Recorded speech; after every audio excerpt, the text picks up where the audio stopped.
Hi everyone, welcome back to all my back row patriots. If you love that nickname, leave a American flag down in the comment sections. Hi, if you don't know me, my name is Chaida. I'm a Black conservative commentator and writer, and this is my podcast where I discuss relevant issues surrounding people, society, culture, and politics. Today, we are talking about a sensitive matter. We are talking about the shooting that took place at Brown University over the weekend. And I know that this incident has rocked so many people. And I want to first start off with thinking about the victims, Ella Cook and Mohammed Aziz Markasi.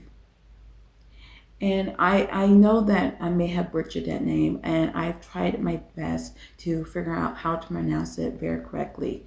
And I want to pay respects to them because they are not here anymore because of the chaos and the violence stew upon them at Brown University. And I want to pray for their families, and I pray that they have every ounce of comfort and serenity during this time because I know it's a difficult time for them.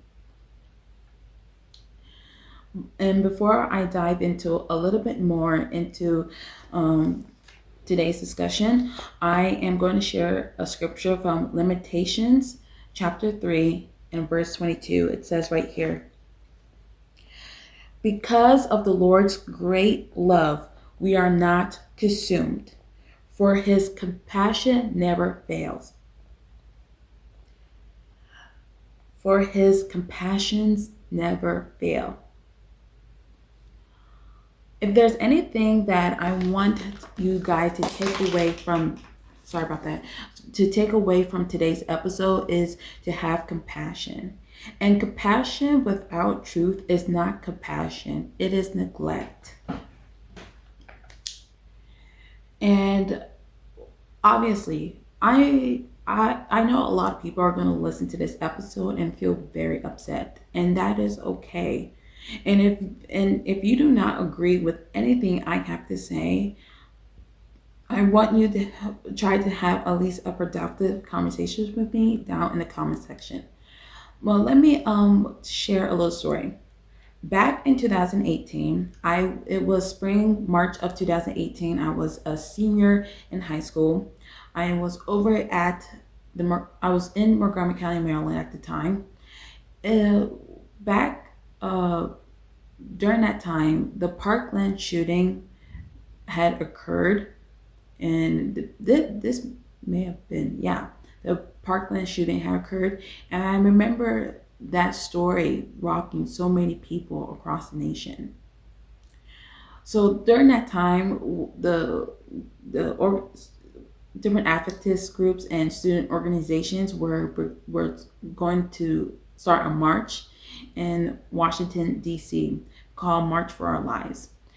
With a couple of classmates and friends, I decided to ditch school that day and go out and protest with my peers in DC. We were sitting in front of the White House. And at that time, President Trump was in office, and teenage Shaida did not like President Trump and did not stood for anything that he valued. And we really blamed the Trump administration for not doing much about this. I remember sitting out there in the cold and we were on the ground, we were silent for minutes to show the impact of what that shooting took place in Parkland and what that did for a lot for and what that took away for a lot of families. A lot of and I think when I think about school shootings, a lot of people tend to believe that school shootings are an epidemic in America, and and I want to point out that the statistics doesn't share that. That your child is statistically much safer at school than they are at the grocery store or the park or even at the airport. During finals week at Brown University, in what's supposed to be a safe study environment, a gunman opened fire on campus. In the process, two students were unalive while several were injured. And the two students who whose lives were taken, their names were Ella Cook, who was a sophomore from Alabama, and she was the vice president of the College Republicans of America chapter. She was considered a bright light on campus for those who knew her. And the other student whose life was taken was Muhammad Aziz Umarkasif. Muhammad was a international student and a freshman, and he was there and he had aspirations to be a neurosurgeon one day. And this aspiration was due to the fact that he had brain surgery as a child. I'm going to share their picture right here, and I want you guys to look at them and imagine them years older than they look like right now. Ella would have grew up to become an amazing leader and a fire blazer in the Republican Party. And Muhammad would have most likely been on his way to med school and continuing on to his residency and becoming the neurosurgeon he dreamed of since he was a child. These were two people who had promise, they had potential, and they had a future waiting for them, and in just a matter of seconds, it was stripped from them. At the time that I am recording this episode, they have already had a suspect in custody. The FBI did had a prior suspect in custody, but because there were insufficient evidence or lack of evidence connecting him to the crimes, they let that suspect go. This is a tragedy. This is not a talking point. This is not a headline to be exploited. Real lives were lost here. Respect does not, I have respect for the families, I have respect for the victims, but I would not have any respect if I refused to tell the truth. Brown University is an Ivy League institution with enormous resources. So the questions here is, how can something like this happen? What were the warning signs? Were there any safety concerns dismissed? For years, we were told that campuses are safer because they have their no gun policy, no pew pew policy.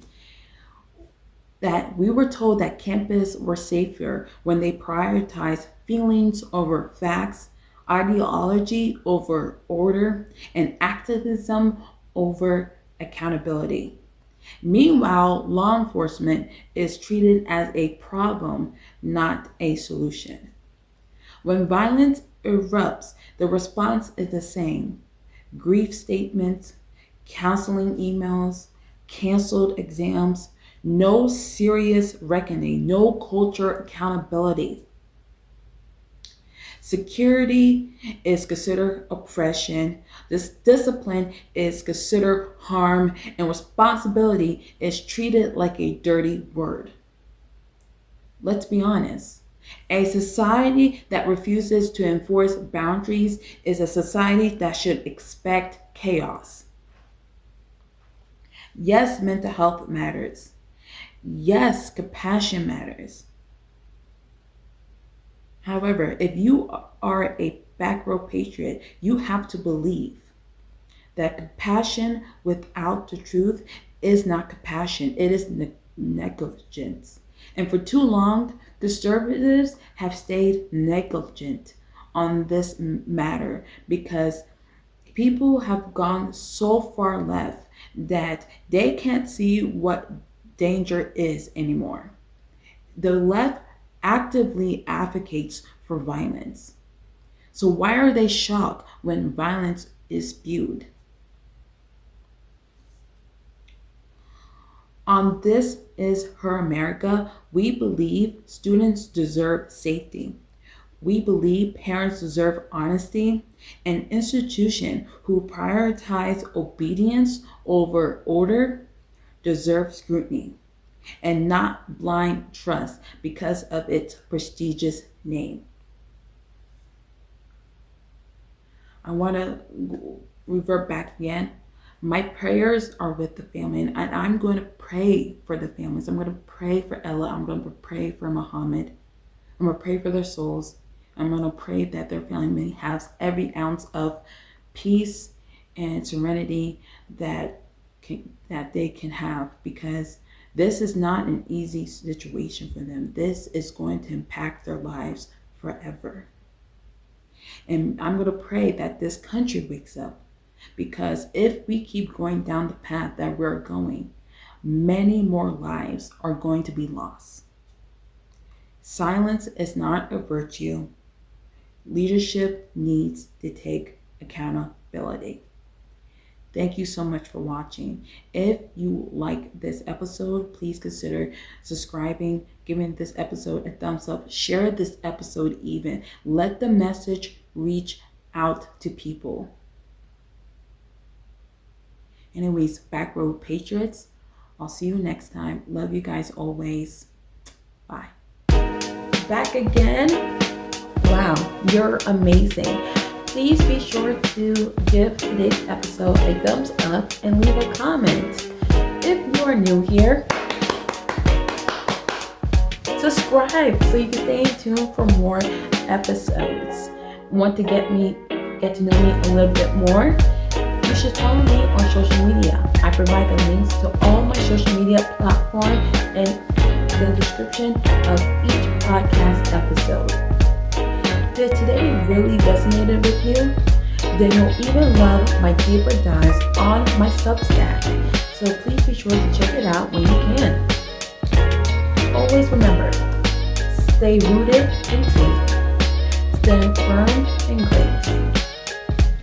And always remember, this is her time, this is her America. Yours truly, have a great one. And I'll see you